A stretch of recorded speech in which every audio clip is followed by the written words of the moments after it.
God is real, and our God is a living God. For the past couple of weeks, you've heard about how Paul told people about Jesus, and he went to all kinds of different places to do that. He even got thrown in jail for doing it. But did that stop Paul? No, it didn't, because Paul knew that all people need to know God and to know that God knows who they are. Well, one time, Paul went to the city of Athens. Hey, why don't I let Paul tell you about that? Hi, I'm Paul. I wanted to tell you about a time when I went to Athens, which is an old famous city in Greece.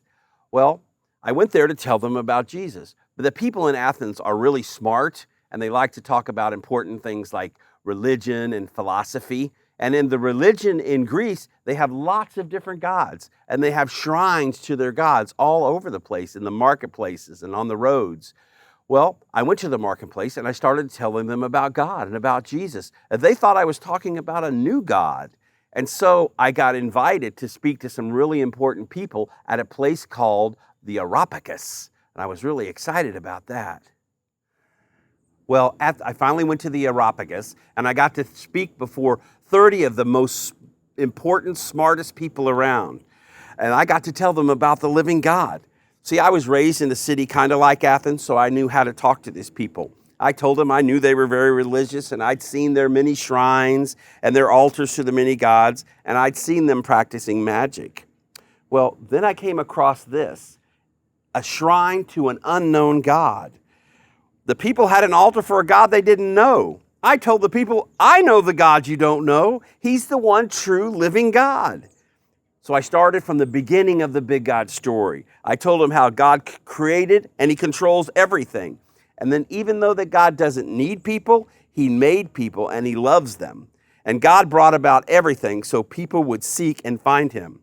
And I knew they'd need proof that God loved them. So I told them how he sent Jesus, his own son, to die for their sins. But he didn't stay dead. He came back to life. You see, Jesus' death and resurrection is proof that God loves us and wants to have a relationship with us. Many people got angry. Some of them made fun of me, but some of them listened. Some of them heard and wanted to hear more about this living God. It's amazing to know that God created us and that he knows us and he loves us. He wants us to know him, and we can know him. Look at this. Can this comfort us when we're sad? Has it known us since before we were born? Can this know us like a friend, like we know God? Of course not. And that's what Paul was trying to tell the people of Athens. False gods can't be known.